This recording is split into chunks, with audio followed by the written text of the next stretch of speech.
Belum selesai urusan pemeriksaan sebagai tersangka KPK untuk kasus suap dan gratifikasi, Gubernur Papua Lukas NMB malah menuai masalah baru. Lukas didemo warga Tolikara yang menolak klaim Lukas atas kepemilikan tambang emas.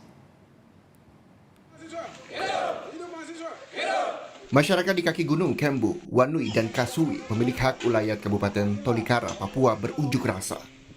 Menolak klaim Gubernur Papua Lukas NMB atas kepemilikan tambang emas di wilayah mereka. Mereka menolak klaim karena hingga saat ini belum ada diskusi dengan masyarakat sekitar tambang. Selain itu, tambang emas juga belum beroperasi. Warga menyatakan klaim Lukas hanya untuk menutupi perkara korupsi. Lukas dan keluarganya kalau mereka betul-betul memiliki tambang, boleh kuasa hukum sampaikan demikian. Tapi tambang yang dimaksud oleh Roy Rening ini, kuasa hukum Lukas NMB ini, ada banyak suku di dalam, ada banyak keterwakilan pemilik hak wilayah yang sampai saat ini tidak tahu ada pengurusan pelengkapan dokumen dan lain-lain, dan tambang itu belum beroperasi. Soal memiliki tambang emas di Tolikara disampaikan pengacara Lukas Stefanus Roy Rening. Berkas kepemilikan tambang, kata Roy, segera diserahkan ke KPK. Pak Gubernur punya uang pertama, dia sudah memerintah begitu lama. Yang kedua, di Papua ada kebiasaan tidak menyimpan uang di bank. Yang ketiga, Pak Gubernur juga punya tambang emas di Mamit dan fotonya segera dan dokumennya segera dibawa ke Jakarta. Itu kan tambang tradisional kan, yang Pak Gubernur kemarin katakan proses perusahaannya itu sedang diurus. Tapi secara real tambang itu berjalan untuk rakyat. Tambang itu berjalan untuk rakyat, Ya. tapi kan menimbulkan atau menghasilkan pundi-pundi uang untuk gubernur. Iya, menghasilkan. Pasti ada setoran. Dia kepala suku. Berkas ini yang diminta Wakil Ketua KPK Nawawi Pomolango supaya KPK memiliki bukti.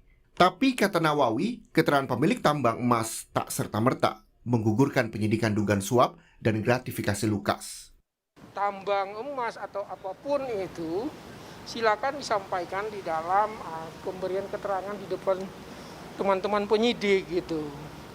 Bukan karena akan terjadi proses pembuktian di tahap penyidikan, itu tidak pernah ada yang seperti itu. Sampaikan aja apa itu depan penyidikan.